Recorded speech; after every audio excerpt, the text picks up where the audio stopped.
한 주간 잘 지내셨나요? 예, 우리 처음 방문하신 분들 환영합니다. 그냥 가지 마시고요. 오늘 메뉴는 김밥입니다. 예, 별로 이렇게 반응이 이렇게 메뉴를 이렇게 말씀을 드릴 때 이렇게 많이들 참석하셔서 식사를 하시더라고요. 예, 그래서 오늘은 김밥입니다. 김밥. 예. 어제 우리 박영철 교수님 모시고 저희들이 귀한 도전을 받았습니다. 성경 속에서 나오는 사실 그것을 우리가 이제 과학적으로 어떻게 볼 수 있는지 참 귀한 시간을 가졌습니다. 다시 한번 우리 교수님께 감사드리고요. 오늘 또 이렇게 예배에 참석해 주셨습니다. 이렇게 온라인에도 수시로 제가 페이스북 잘 안 하려고 하는데 이렇게 좀 와달라고 이렇게 부탁도 많이 드렸고, 근데 어제 100도잖아요. 그렇죠? 어제 날씨가 100도였는데 하도 안 오셔서 제 체감 온도는 한 150도까지 올라갔었는데, 예, 근데 노아의 홍수로 이제 싹 씻김을 받고 시원하게 됐습니다. 어제 많이들 참석하셨고요. 예, 되게 썰렁하네요. 네. 예, 아무튼 다음번 기회에 또 오셔서 또 이렇게 다른 부분에서 우리가 또 배울 수 있는 것이 무엇인지 또 같이 좀 생각하고 또 도전받았으면 좋겠다는 생각을 좀 해봤습니다. 저희 교회는 특히 DC는 이공계 쪽보다는 문과생들이 좀 더 많은 것 같아요. 그렇죠? 예, 그래서 특히 문과생들은 조금 우리 그 두뇌 회전을 조금 더 해야 될 필요가 있다고 생각을 해요. 저도 문과 출신이기 때문에 그래서 저런 거 좀 알아야 된다고 저는 생각을 해요. 그래서 많이들 다음번에는 참석하시기를 바랍니다. 지난 주일에는 안식일을 지키라는 네 번째 계명을 저희가 나눴습니다. 안식일. 안식일은 첫 번째, 하나님께 예배하는 날이다. 두 번째, 안식일은 하나님을 기억하는 날이다. 세 번째, 안식일은 이웃을 섬기는 날이다라고 저희들이 배웠습니다. 오늘은 부모를 공경하라는 다섯 번째 계명을 나눠볼까 합니다. 저희 사진을 제가 좀 몇 개 퍼왔습니다. 예, 많은 분들의 페이스북에 일일이 다 들어가지 못해서 퍼오지 못했는데요. 몇 분들, 예, you know who you are up there. 예, 여러분의 나이에 상관이 없이 우리 80대 우리 아버님이시든지 또 우리 누구든지 간에 아버지, 어머니를 생각할 때마다 우리의 마음이 좀 찡한 것 같아요. 그렇죠? 아버지라는 단어, 어머니라는 단어 참 감동으로 다가옵니다. 특별히 대다수의 여러분들은 부모님을 떠나서 이렇게 공부하러 오셨고 또 직장생활 하러 오셨습니다. 얼마나 여러분들이 부모님을 많이 그리워하실까라는 생각도 해봅니다. 저도 이 말씀을 묵상하고 또 이렇게 설교 준비를 하면서 한 주간 동안 어머니와 많은 시간을 조금 보내게 되었습니다. 저희 어머니 지난 월요일 날 또 무릎 수술을 하셨어요. 1년 전에 오른쪽 수술하셨고 또 이번에는 왼쪽 수술을 하시면서 이제 많이 시간을 같이 보냈습니다.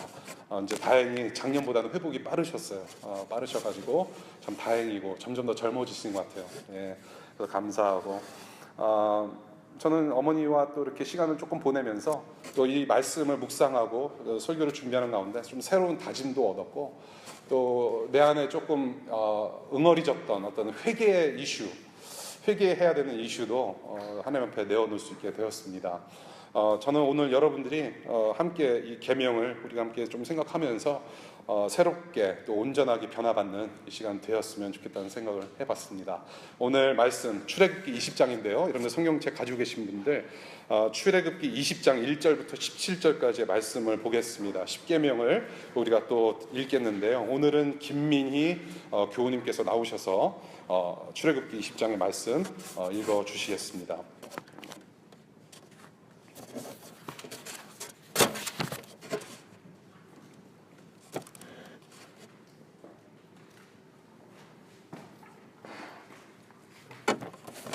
말씀 읽겠습니다. 이 모든 말씀은 하나님이 하신 말씀이다. 나는 너희를 이집트 땅 종살이하던 집에서 이끌어낸 주 너희 하나님이다. 너희는 내 앞에서 다른 신들을 섬기지 못한다. 너희는 너희가 섬기려고 위로 하늘에 있는 것이나 아래로 땅에 있는 것이나 땅 아래 물속에 있는 어떤 것이든지 그 모양을 본떠서 우상을 만들지 못한다. 너희는 그것들에게 절하거나 그것들을 섬기지 못한다. 나 주 너희 하나님은 질투하는 하나님이다. 나를 미워하는 사람에게는 그 죄값으로 본인뿐만 아니라 3, 4대 자손에게까지 벌을 내린다. 그러나 나를 사랑하고 나의 계명을 지키는 사람에게는 수천 대 자손에게 이르기까지 한결같은 사랑을 베푼다. 너희는 주 너희 하나님의 이름을 함부로 부르지 못한다. 주는 자기의 이름을 함부로 부르는 자를 죄 없다고 하지 않는다. 안식일을 기억하여 그날을 거룩하게 지켜라. 너희는 엿새 동안 모든 일을 힘써하여라. 그러나 이런 날은 주 너희 하나님의 안식일이니 너희는 어떤 일도 해서는 안 된다. 너희나 너희 아들이나 딸이나 너희 남종이나 여종만이 아니라 너희 집짐승이나 너희의 집에 머무는 나그네라도 일을 해서는 안 된다. 내가 엿새 동안 하늘과 땅과 바다와 그 안에 있는 모든 것을 만들고 이른 날에는 쉬었기 때문이다. 그러므로 나 주가 안식일을 복주고 그날을 거룩하게 하였다. 너희는 부모를 공경하여라. 그래야 너희는 주 너희 하나님이 너희에게 준 땅에서 오래도록 살 것이다. 살인하지 못한다. 간음하지 못한다. 도둑질하지 못한다. 너희 이웃에게 불리한 거짓 증언을 하지 못한다. 너희 이웃의 집을 탐내지 못한다. 너희 이웃의 아내나 남종이나 여종이나 소나 낙이나 할 것 없이 너희 이웃의 소유는 어떤 것도 탐내지 못한다. 기도하겠습니다. 하나님 감사합니다. 이 계명을 통해서 우리가 하나님 나라의 백성으로 온전하게 변화받을 수 있도록 인도하여 주시고 저희들 부족하지만 이 말씀을 생각하면서 또 실천하고 싶습니다. 성령 하나님 도와주시고 주님 인도하여 주옵소서. 정말로 하루라도 편할 날이 없습니다. 하나님 이 세상에서 참된 안식을 경험하게 하시고 또 안식을 선포하는 사명을 주셨는데 하나님 저희들 말씀으로 굳건해지기를 원합니다. 말씀 위에 올바로 서기를 원합니다. 이렇게 각박한 시대에 이렇게 죄악이 들끓는 이러한 세대에 하나님 저희들 말씀 위에 우뚝 서서 저 문을 나가고 싶습니다. 하나님 우리를 변화시켜 주시고 성령의 감동으로 나아갈 수 있도록 주님 인도하여 주옵소서. 감사하며 예수님 이름으로 기도하였습니다. 아멘. 12절의 말씀을 다시 보겠습니다. 오늘 5계명 12절의 말씀입니다. 너희 부모를 공경하여라. 그래야 너희는 주 너희 하나님이 너희에게 준 땅에서 오래도록 살 것이다 라는 말씀을 주셨습니다. 단순히 부모님을 공경하면 되는 일입니다. Simple. 근데 이게 참 쉽지 않아요. 부모를 공경하라. 이 10계명의 목적을 이렇게 말씀드렸습니다. 하나님 나라 백성들로 성장시키기 위해서 하나님께서 직접 내리신 법도라고 말씀드렸습니다. 이 10계명을 잘 지켜서 구원을 받는 것이 아니라 이미 구원받은 사람들이 언약의 백성들이 하나님 나라 백성들로 성장할 수 있도록 하나님께서 내려주신 법도라고 말씀드렸습니다. 이 부모를 공경하라는 계명은 그래서 단순히 어린이들에게만 적용하는 그런 계명이 아니고요. 이미 장성한 저와 여러분들, 어른들에게도 청년들에게도 동일하게 적용할 수 있는 계명입니다. 그 내용의 범위 또한 넓습니다. 이것은 그냥 부모를 공경하고 부모를 사랑해야 되는구나 라고만 하는 것이 아니라 어떤 그 범위가 상당히 넓은 그런 계명을 우리가 이제 학습해 보게 될 것입니다. 남녀노소 할 것 없이 저와 여러분들에게 내리신 이 계명, 죽을 때까지 적용해야 되는 계명인 것입니다. 부모를 공경하라. 그것은 바로 하나님 나라 백성의 정체성을 가리킵니다. 오늘 제 5계명 부모를 공경하라. 하나님 나라 백성은 저렇게 살아야 하는구나. 이렇게 살아야 하는구나. 오늘 두 가지 교훈 한번 나누고 싶습니다. 첫 번째 교훈. 오늘 5계명을 통해서 첫 번째로 주시는 교훈은 첫 번째, 부모를 존경하고 권위에 순종하라는 것입니다. 부모님을 존경하고 권위에 순종하라. 우선 부모를 공경하라. Honor your parents. 여기서 공경하라는 동사는 중하게 혹은 무겁게 여기라라는 뜻이 있습니다. 무겁게 여겨라. 결코 가볍게 바라볼 수 있는 대상이 아니라는 것입니다. 중하게 여겨라. 너무나도 당연합니다. 부모님이 누구이십니까? 이 땅에 저와 여러분들이 태어났음을 일깨워주는 존재들이십니다. 부모라는 존재를 통해서 내가 있음을 알게 되는 것이죠. 여러분들 스스로가 딱 나는 나니까 나다, 뭐 I am who I am, 하나님인 분 없습니다. 누군가를 통해서 이 땅에 나왔습니다. 그것을 알게 하시는 특별한 존재가 바로 부모님이시라는 거예요. 상당히 특별한 존재이십니다. 우리를 낳으시고 길러주신 부모님, 어떻게 우리가 가볍게 여길 수 있겠냐는 것이죠. 이 계명을 지키기 위해서 부모님의 존재를 가볍게 여기지 않고 중하게 여기는 그 공경의 방법을 우리가 좀 성경적으로 생각해 볼 필요가 있습니다. 부모를 공경하는 방법 참 여러 가지가 많죠. 예, 저는 여러분들이 그 이상형 리스트를 만드는 것보다도 이 부모님을 공경하는 방법 리스트를 만들으라고 한다면 그 리스트가 훨씬 더 길 것 같아요. 여러 가지 방법이 많죠. 뭐 식사를 한번 이렇게 쏴드린다든지 대접한다든지 뭐 여러 가지 많죠. 뭐 여행을 보내드린다든지. 제가 생각했던 것 중에 하나는 뭐냐 하면 경제 불황, 또 부모님께서 은퇴를 하시고 혹은 경제적인 사정이 매우 힘드셨을 때 여러분들이 지원해드리는 것, 우리가 잊지 않고 우리가 부모님을 공경하는 방법이라고 저는 생각을 하고요. 또 하나는 제 어머님을 보면서 제가 느낀 건데요. 여러분들의 부모님께서 은퇴를 하시고 혹은 홀로 계시는 분들 상당히 정신적으로 적적하시고 외로우실 거라고 저는 생각을 합니다.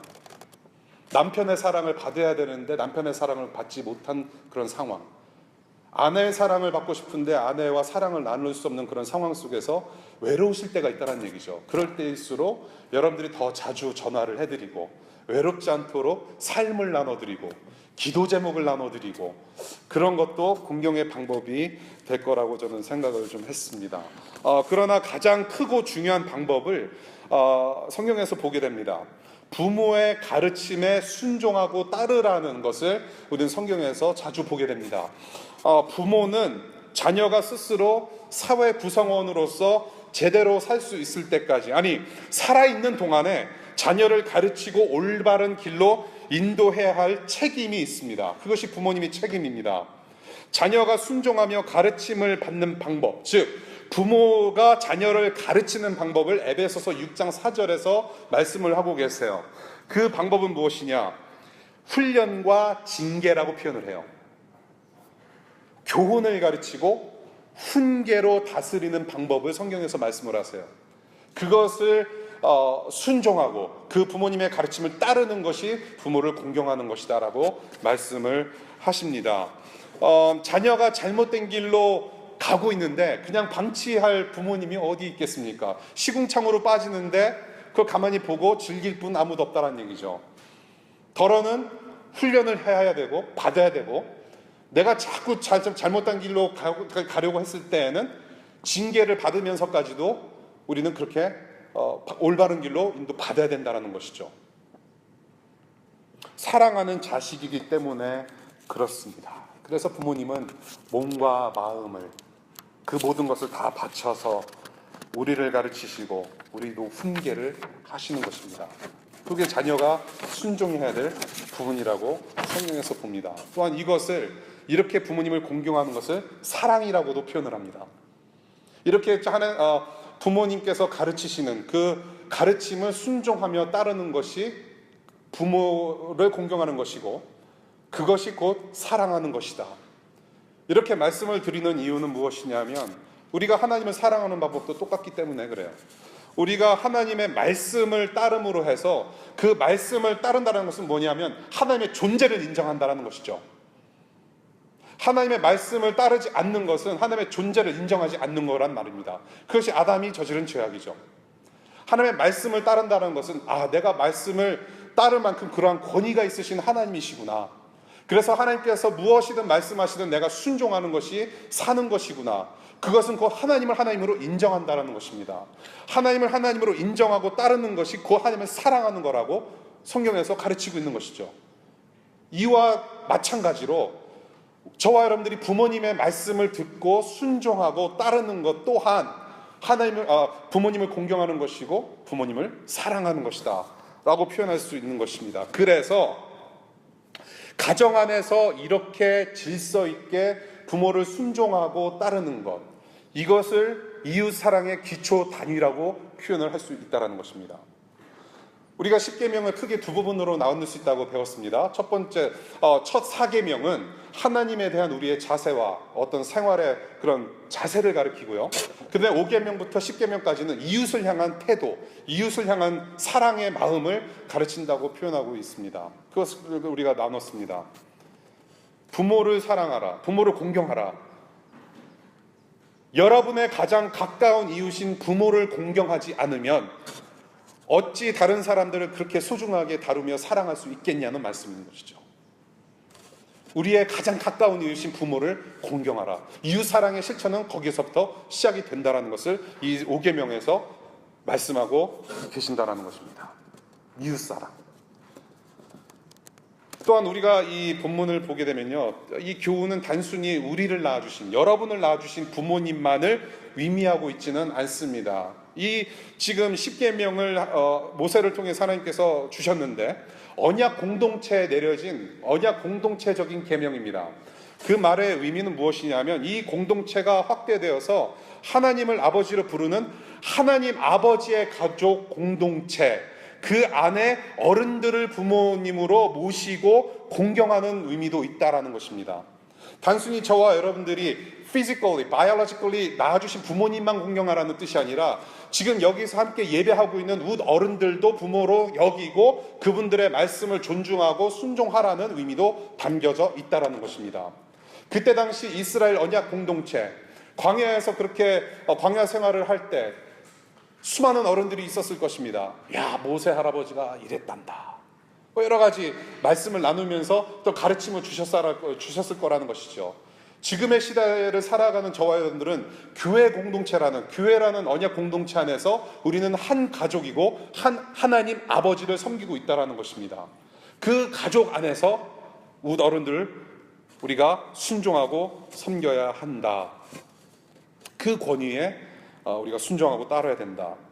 공동체 안에서 이웃을 사랑하는 그런 의미가 이렇게까지 포함이 되고 있다는 것을 볼 수 있습니다. 또한 부모님 외에 또한 하나님께서 보내신 그런 영적인 부모님들, 교회 안의 공동체의 부모님들 외에 하나님께서 보내신 권위자들을 향한 순종을 또한 의미하기도 합니다. 권위자들.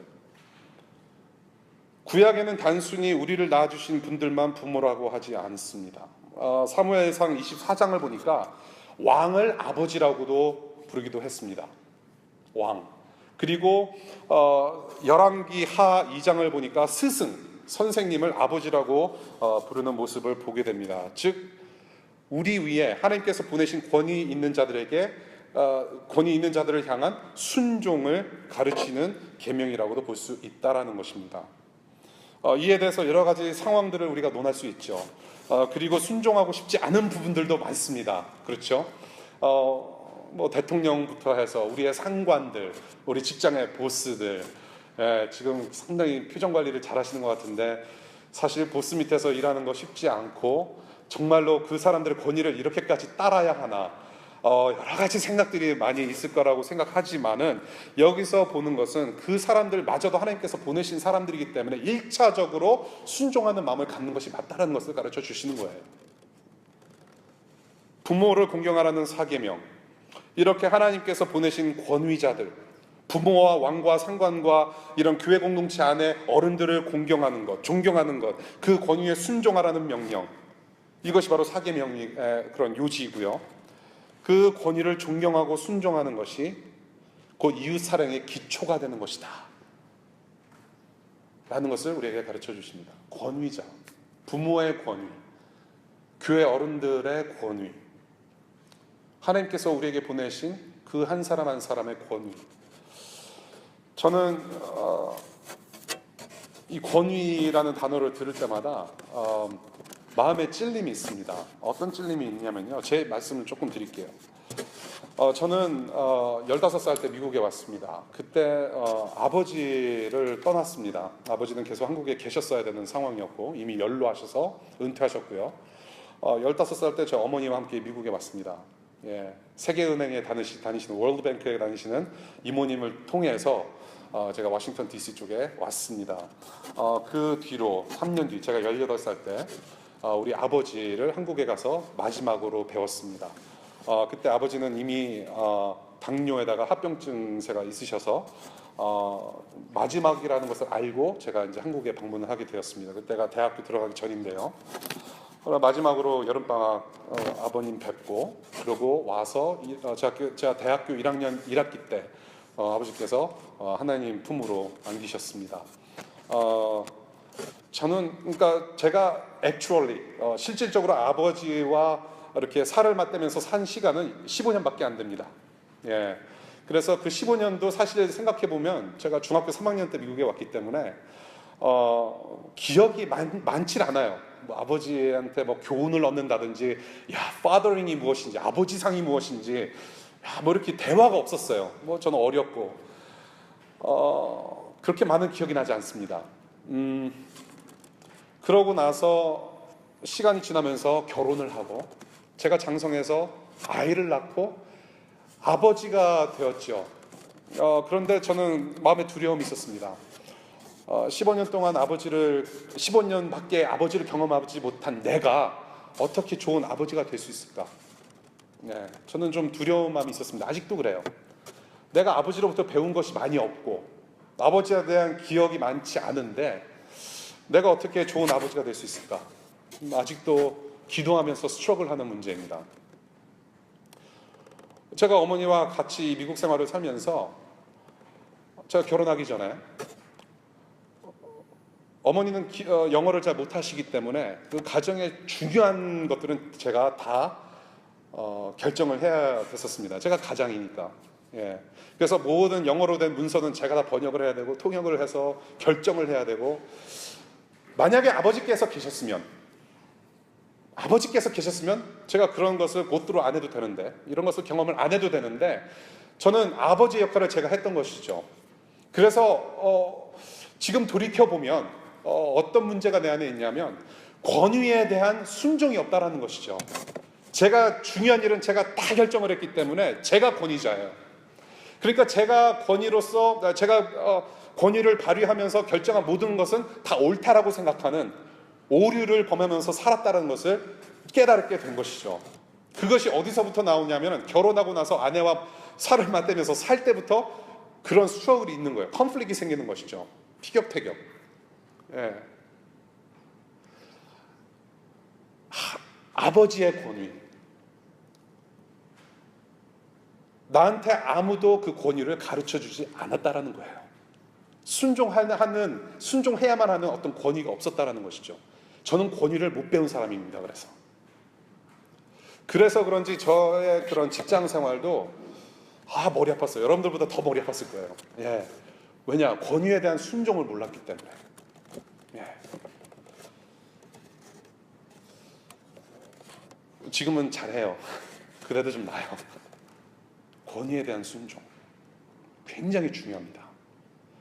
이것은 단순히 아버지로부터 권위를 배워서 아내와 같이 살면서 좋은 아버지 되는 것뿐만이 아니라 그 권위에 대한 순종이 어디에서 나타나냐면 하나님 아버지에 대한 권위의 인정, 거기서 내 문제가 보여지기 시작한다는 것이죠.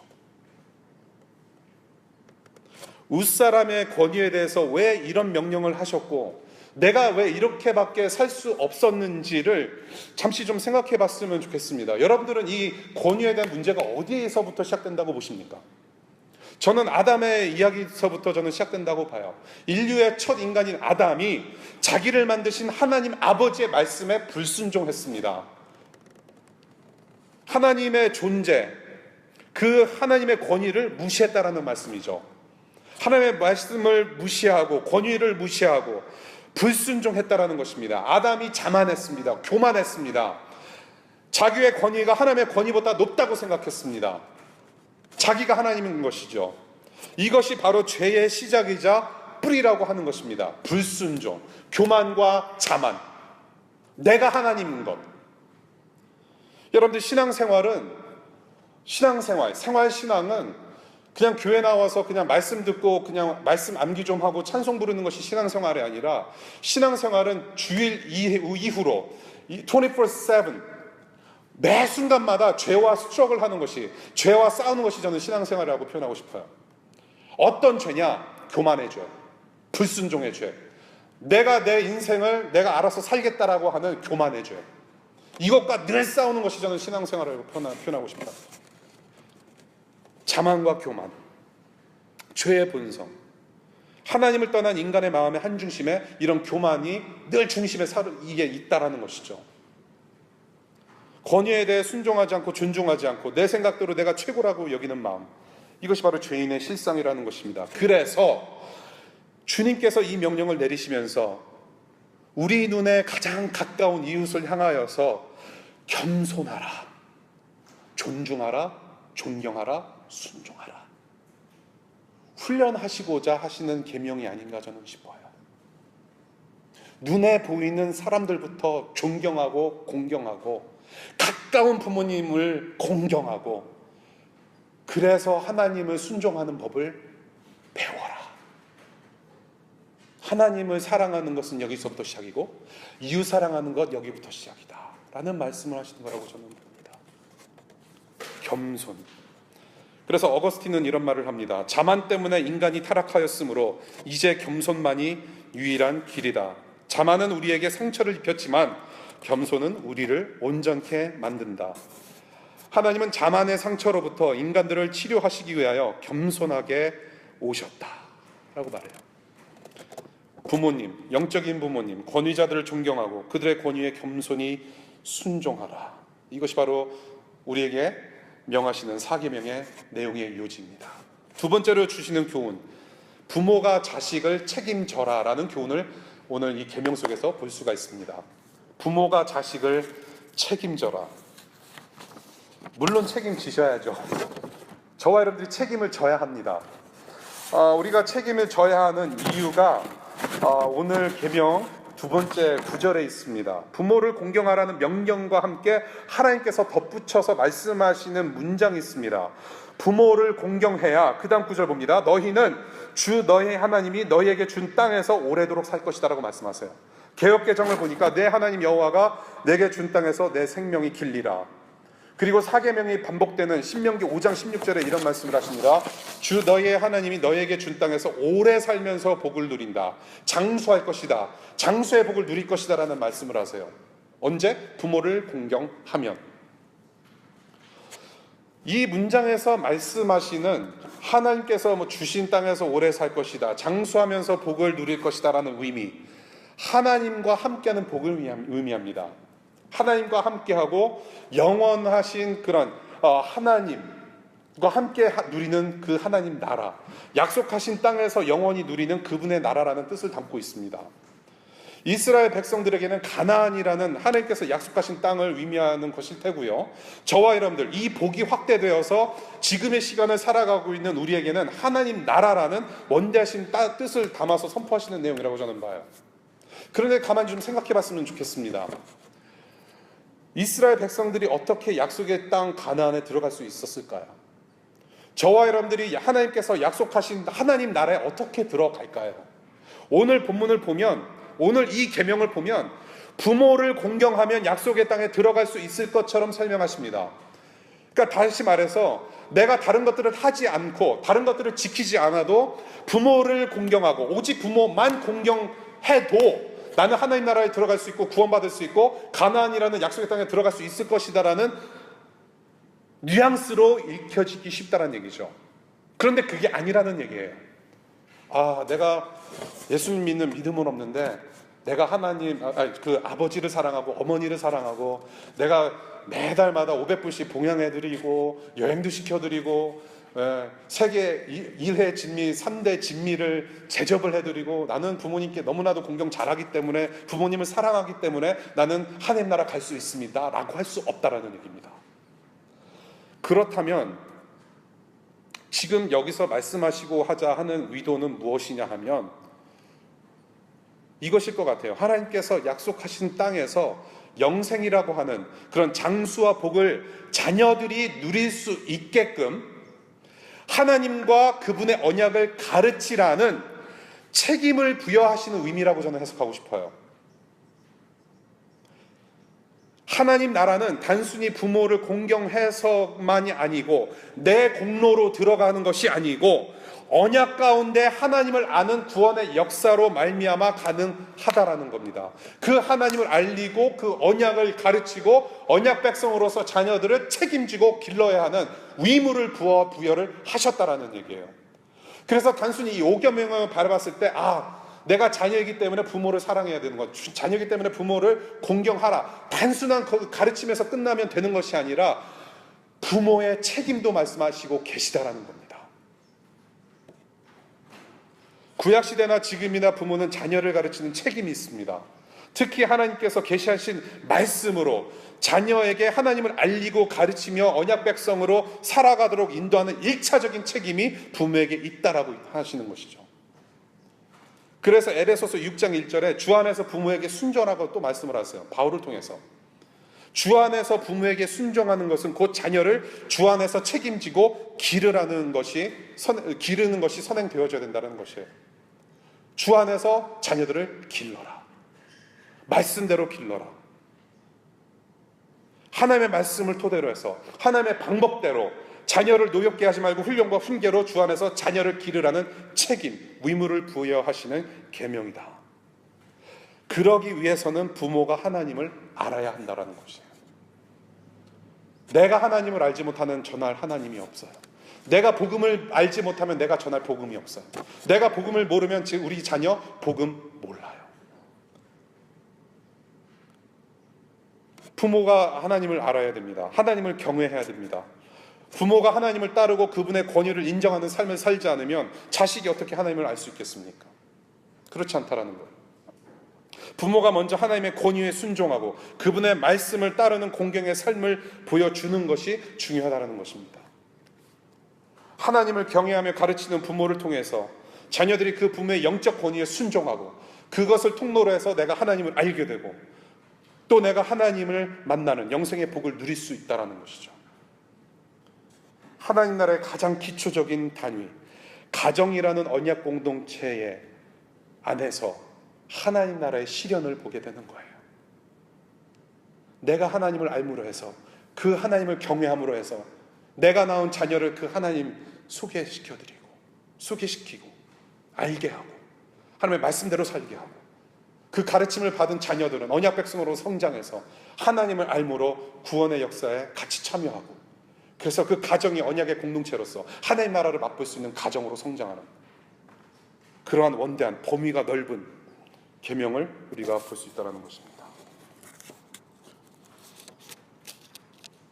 아까 전에도 말씀드렸듯이 우리를 낳아주신 부모님만이 부모가 아니다라는 것을 말씀드렸어요. 아까 제가 페이스북에서 사진을 보았습니다. 우리 네 분의 교우님들의 부모님의 사진 얼마나 아름답습니까? 저는 솔직히 부러웠어요. 제 아버지 어머니 같이 찍은 사진이 없어요. 제 위로 형님 5, 누님 3, 9남매 제가 막내입니다. 네, 가족 사진이 없어요. 근데 저 가족 사진 보면 내가 뭐지? 네. 근데도 저는 행복했어요. 왜냐하면 여러분의 부모님이 제 부모님이고 제 어머님은 여러분들의 어머님이 되시고 여러분의 아버지가 편찮으셔서 알아 누워 계실 때 내 아버지가 아픈 것처럼 느낄 때가 있어요. 왜냐? 가족이기 때문에. 하나님 아버지를 모시는 가족이기 때문에. 제가 말씀드리고 싶은 것은 이거예요. 우리 어른들 모두가 우리가 순종해야 될 부모님이다. 교회 공동체 안에서의 부모의 역할. 저는 그것을 말씀드리고 싶은 거예요. 부모가 없는 자녀들이 많습니다. 또한 혼자서 자녀를 길러야 하는 그런 어려운 상황 가운데 계신 분들도 계셔요. 그리고 우리 하나님은 어떠한 하나님이십니까? 고아와 과부도 돌보시는 하나님이세요. 고아와 과부도 돌보라는 명도하셨어요. 그런 것을 봤을 때 이 교회 공동체 안에서 우리 모두가 부모로서 공동체 안에 있는 자녀들을 책임지고 섬겨야 될 의무 또한 있다라는 것을 말씀드리고 싶은 것이죠. 지금은 교회 사이즈가 작고 아직은 아이를 낳은 우리 커플들이 없기 때문에 저희 아이들밖에 없어요. 또 우리 서현이 막내 이제 1살 반 2살 되어가는 깐난 아이가 있습니다. 내 자녀 내가 책임지고 길러야 되는 거 맞습니다. 또한 동시에 여러분들에게도 책임이 있다라는 것입니다. DC2DC 교회라는 공동체 안에서 아유 저 목사 자녀 뭐 알아서 기르시겠지, 그렇게 하지 마시고 같이 복음으로 성장할 수 있도록 여러분들 또한 섬겨주셔야 된다는 거예요. 왜냐? 우리는 가족이니까. 언약 공동체라는, 교회라는 언약 공동체 가족이기 때문에 그렇습니다. 그래서 아까 광고 시간에 잘 말씀하셨는데 어린이들을 좀 섬기고 돌볼 수 있는 사람, 두세 사람, 이 시간에 마음에 어떤 감동이 있으시면 즉시 손들어서 휴해 주시기 바랍니다. 여러분들의 자녀예요. 여러분들의 자녀예요. 하나님 나라 복음 공동체 안에서는 모두가 함께 책임져야 합니다. 저와 여러분들이 우리 자녀들, 우리 다음 세대에게 줄 수 있는 가장 최고의 선물이 무엇일까요? 무엇을 가르칠 수 있을까요? 최고의 선물, 부동산이요? 여러분들의 체킹 어카운트, 세이빙스 어카운트, 여러분들이 누리고 있는 그 모든 것들을 남기고 있는 것이 우리가 줄 수 있는 가장 좋은 유산일까요? 저는 이것입니다. 복음, 하나님 나라라는 복음, 하나님이 최고의 선물이라고 저는 생각을 해요. 여러분들 저희가 이제 마더스데이랑 파더스데이 선물 드렸잖아요, 그렇죠? 마더스데이는 우리 자매님들, 싱글 자매님들께도 나눠드렸어요. 앞으로 좋은 어머님이 되시라고, 열방의 어머님이 되시라고. 그러면서 이제 그 독신의 은사가 있을지라도 아무튼 열방을 다스리는, 섬기는 어머니가 되시라고 선물도 드렸어요. 그런데 파더스데이나 마더스데이나 어버이날이나 사실 여러분들 좀 이렇게 선물을 이렇게 드리고 하면 뭔가 좀 찜찜하지 않으세요? 뭔가 좀 부족하다, 그런 거 안 느끼세요? 아, 내가 지금 재산 털어서 이렇게 드렸는데 이거면 최고지.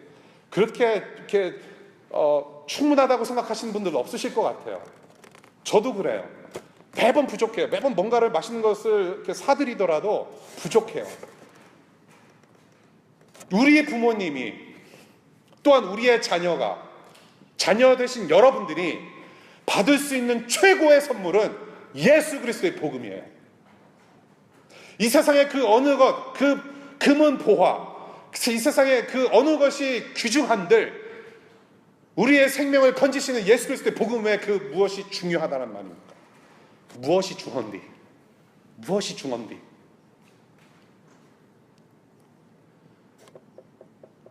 돈 없어도 하나님 없이는 살 수 없다고 고백하는 백성들에게, 또한 세상의 것들을 등지고 십자가 지고 가는 예수의 제자들에게 가장 중요한 것이 무엇이냐? 우리가 우리 자녀들에게 줄 수 있는 신앙의 유산은 바로 하나님이라는 거예요. 저는 여러분들이 워싱턴 DC에서 공부하고 또 직장 생활하면서 이제 또 가실 거잖아요, 그렇죠? 여기 있는 대부분 분들은 아마 2, 3년 안에 사라지시고 다른 분들이 또 앉아 계실 가능성이 거의 80, 90%예요. 저는 늘 말씀드리는 것이, 여러분들을 내가 다시 서울 땅이나 어디 다른 데서 뵙지 못하면 하나님 나라 보좌 앞에서 볼 것입니다. 그렇죠? 저는 그런 믿음이 있어요. 저는 동시에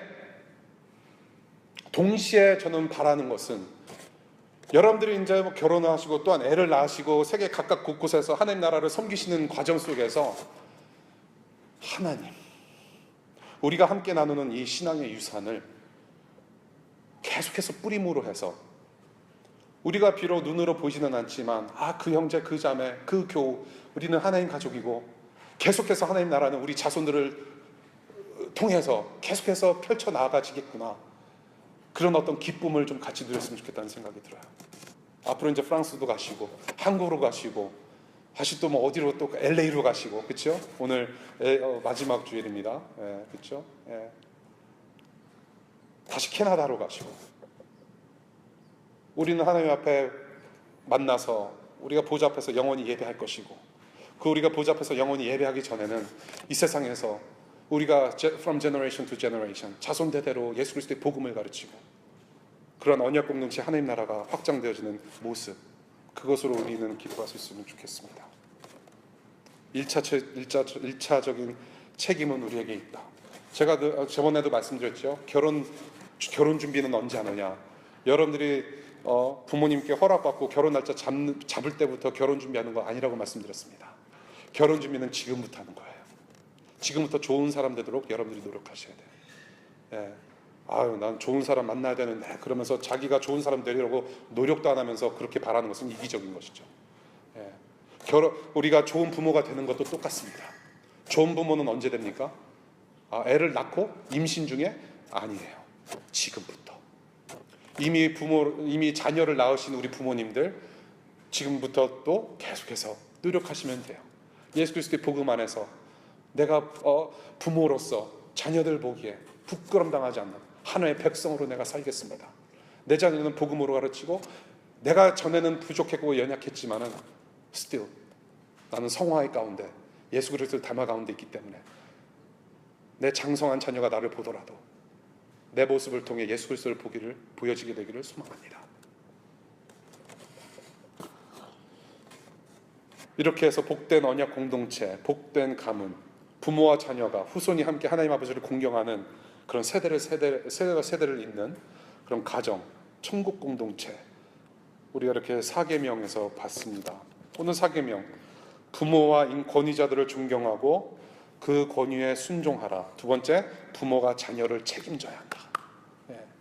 말씀을 나눴습니다. 이 말씀 준비하면서 요즘 현대사회에 가정 문제가 참 많습니다. 그렇죠? 또한 인터넷이 발달됨으로 해서 그 고부간의 갈등도 상당히 더 많아지는 것 같아요.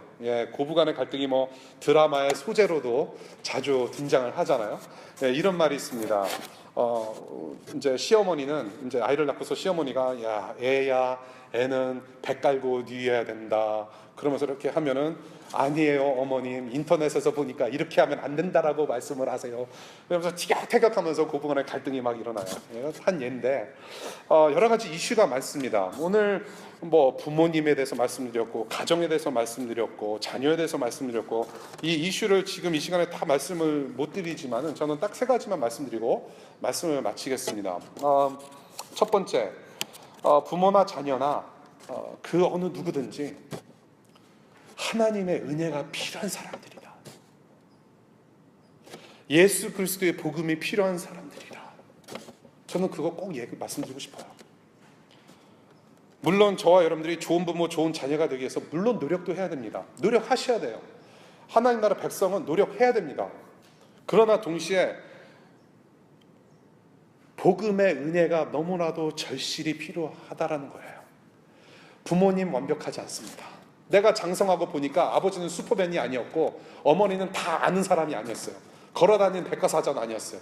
어쩌면 부모님이 그렇게 연약하시고 모르시는 것이 더 많을 수가 있을까? 또한 부모님을 보니까 죄인이에요. 보니까 예수님과 동등한 어떤 성인인 줄 알았는데, 내가 장성하고 얘가 예수님을 바라보고 내가 신앙생활을 하다 보니까 우리 부모님도 죄인인 것을 알게 돼요. 그러고 보니까 똑같은 인간이고, 그러고 보니까 부모님이나 나나 하나님의 은혜가 필요하고 예수 그리스도의 복음이 필요한 사람이구나. 그래서 저와 여러분들은 부모님 탓할 필요가 없어요. 그 복음 안에서 복음이라는 안경을 가지고 부모님을 바라야 될 필요가 있다고 생각해요. 물론 부모님도 자녀를 볼 때 똑같아요. 내 자녀 예수 그리스도의 복음이 필요한 자녀다. 여러 가지 교회 안에서도 그렇고 가정 안에서도 슬픔이 있습니다. 부모님과 어떤 안 좋은 관계도 있어요. 고부간의 갈등도 있습니다. 시어머니, 시어부모님과 갈등도 있습니다. 그러나 저와 여러분들은 다 똑같은 인간들이고 중생과 회심의 과정이 필요한 사람들이라는 걸 명심해야 돼요. 저와 여러분들이 믿고 있는 주님은 누구이십니까? 우리 가정을 회복시키시고 온전케 하시는 하나님이십니다. 우리 교회 공동체를 하나님 나라 가족으로 온전케 하시는 하나님 아버지십니다. 그 하나님의 은혜 없이는 살 수가 없습니다. 가정은 복음으로 이웃사랑을 실천하는 기초도 아님을 명심하시고, 하나님 아버지 은혜가 필요한 가정이구나. 좀 그거 잊지 마셨으면 좋겠어요. 두 번째, 부모와 자녀의 관계는 쌍방관계가 아니라 삼각관계다라는 거 반드시 명심해야 돼요. 부모와 자녀는 똑같이 인간이고 똑같이 하나님을 바라보는 피조물들이에요. 예수께서 하나님 아버지를 하늘에 계신 우리 아버지로 소개하시면서 기도를 가르쳐 주셨어요. 하늘에 계신 우리 아버지요. 그 의미는 뭐냐면, 우리는 하나님을 미리 알아서 하나님 아버지를 아버지로 모신 것이 아니라, 우리가 하나님 아버지를 아버지로 여길 수 있는 것은 예수님 때문에 우리는 하나님 아버지를 아버지로 볼 수 있는 것이에요. 우리 부모님 세대도 하나님 아버지를 아버지라 부르고 저와 여러분들이 하나님 아버지를 아버지라고 부를 수 있는 예수 그리스도의 은혜를 받았어요.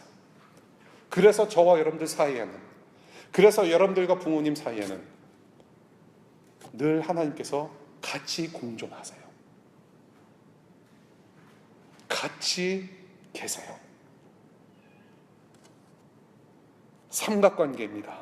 여러분들 중에 제가 아까 말씀드렸는지 모르겠는데 제가 마음 쓰는 부분, 여러분들 부모님 생각을 많이 해요.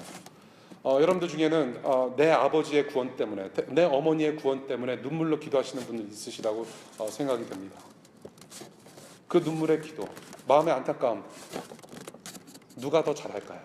하나님 아버지께서 하신다라는 거예요. 여러분들이 갈등하고 있는 모든 것들, 뭐 이런 말 있잖아요. 자식이 부모 마음 모르고 부모는 자식 마음 모른다. 가면 갈수록 진짜 그래요. 정말 모르세요. 답답해요 진짜 부모님들. 그렇죠? 근데 제가 자녀를 셋을 낳고 보니까 벌써부터 이게 8살, 5살, 2살밖에 안 됐는데 부모 마음을 몰라 이게. 8년 동안 살면 좀 알아먹어야지. 근데 평생 이럴 거란 얘기죠. 이러한 과정 속에서 누가 우리의 마음, 누가 우리 부모님의 마음, 누가 자녀들의 마음을 더 잘할까요? 하나님 아버지라는 거예요. 우리의 가정의 중심은 늘 하나님께서 함께 하심을 잊지 말아야 된다는 것이죠. 삼각관계입니다. 저와 여러분들이 가정에서 무슨 일이 일어났을 때마다 어떤 문제를 당면할 때마다 우리의 성향이 있어요. 무엇이냐면 자꾸 문제 해결하는 데 집중을 하려고 하는 성향이 있습니다. 무슨 관계 문제를 빨리 해결을 봐야 돼. 부모님과의 관계 해결, 빨리 며느리와 관계 해결, 빨리 관계를 해결해야만 마음이 편할 것 같아. 근데 이것은 저는 어떻게 보면 좀 함정이라고 저는 생각을 해요. 어떻게 해서든지 내가 유익한 쪽으로 자꾸 해결을 보려고 하는 그런 죄악된 성향이 있기 때문에 그래요. 저는 그런 과정 속에서 오히려 중요한 것은 기다림 혹은 인내가 필요하지 않나라고 저는 봐요. 기다림과 인내를 통해서 하나님께서 이러한 과정 속에서 개입하시는 역사를 경험하는 것이 저는 중요하다고 봅니다. 하나님께서 개입하시도록 하나님께 맡겨드리는 마음의 의지가 저는 더 중요하다고 생각을 해요. 인간적으로 물론 해결할 수 있으면 하시기 바라요. 근데 결코 완벽하진 않을 거란 얘기입니다. 하나님은 관계의 하나님이세요. 가장 가까운 이웃이라는 부모와 관계를 맺게 하셨습니다. 그 관계 속에서 하나님의 영광을 드러내시기를 원하세요. 하나님은 모든 곳에서 영광을 드러내시기를 원하세요. 하나님 뜻대로 다 이루시기를 원하세요. 그렇다고 한다면 하나님께서 이러한 과정 속에서, 이러한 관계 속에서 하나님께서 주인 되어주시고 하나님 뜻대로 행하시옵소서. 저는 그 마음을 갖는 것이 더 중요하다고 봅니다. 우리는 너무 문제 해결에 많은 에너지를 쏟고 있는 것 같아요. 은혜와 평강의 그 복음의 능력으로 인도하시기를 바라는 마음,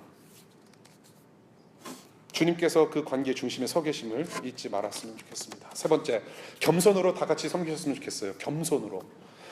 하나님 나라 백성들이라 불리우는 기독교인들, 저와 여러분들, 예수 그리스도의 제자들은 하나님 아버지를 향한 그런 예수의 마음, 예수님께서 가지셨던 그 자세와 태도를 좀 본받는 사람들입니다.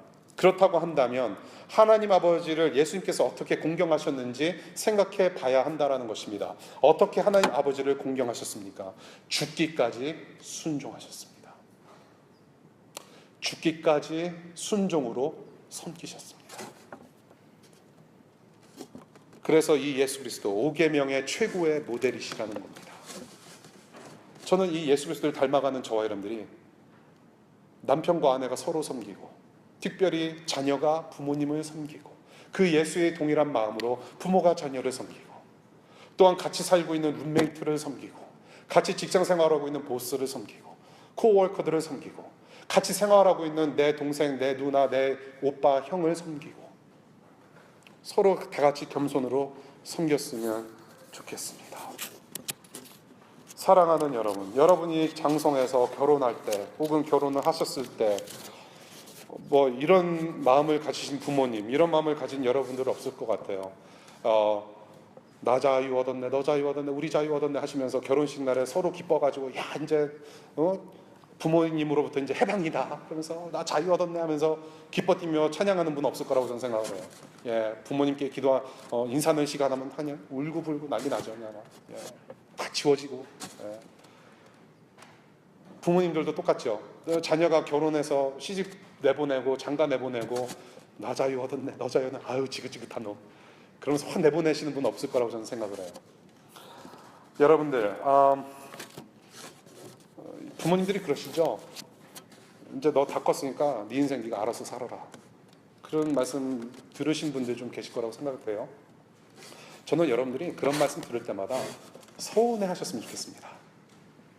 그냥 의뢰하시는 부모님의 말씀이라고 생각하지 마시고 서운해 하시길 바라요. 왜냐? 부모님은 평생 우리 부모님이시기 때문에 그래요. 내 인생 내가 살 수가 없어요. 저는 아직도 아버지를 그리워해요. 아까도 말씀드렸지만 아버님의 조언이 한두 번이라도 지금 있으셨다면 저는 정말 잘 따를 자신 있어요. 너무 없으니까 외로워요. 여러분들이 부모님으로부터 받은 잔소리를 들으실 수 있을 때에 들으세요. 평생 들으세요. 그래서 여러분들이 장성해서 따로 사시더라도 가끔씩 전화로 고민 얘기하세요. 도움을 요청하세요. 그것이 그분들이 부모됨을 이렇게 인식하시면서 여러분들을 도울 수 있는 어떤 여러분들의 섬김이기도 합니다. 무슨 말씀인지 아시겠어요? 여러분들은 그렇게 해서 섬길 수 있는 거예요. 도움을 요청하세요. 조언을 요청하세요. 겸손하게 부모님께 도움 요청하세요. 부부 생활도 예외 아닙니다. 남편과 아내, 가장 가까운 이웃, 남편과 아내일 수도 있습니다. 서로 순종하라. 서로 순종하라. 에베소서에서 말씀하고 계시죠. 여러분들 형제지간 룸메이트와 참 룸메이트랑 같이 사는 거 쉽지 않죠. 동일한 적용입니다. 겸손하며 서로 섬기시길 바라요. 부모님 없이 미국 생활한다라는 거 쉽지 않습니다. 그러면 내가 누굴 위지합니까? 서로 위지하셔야 돼요. 어쩔 수 없잖아요. 누가 여러분들을 위로해서 무한도전이 위로합니까? 아니에요. 아니잖아요. BY가 위로 다 못해줘요. 여러분들 눈에 보이는 가장 가까운 이웃인 룸메이트, 여러분들 형제지간, 같이 살고 있는 사람이 위로가 되어주고 내가 위로가 되어줘야 된다는 거죠. 섬김 가운데 함께 하나님 나라 공동체를 맛볼 수 있다는 것입니다. 말씀을 맺을게요. 정말로 맺을게요.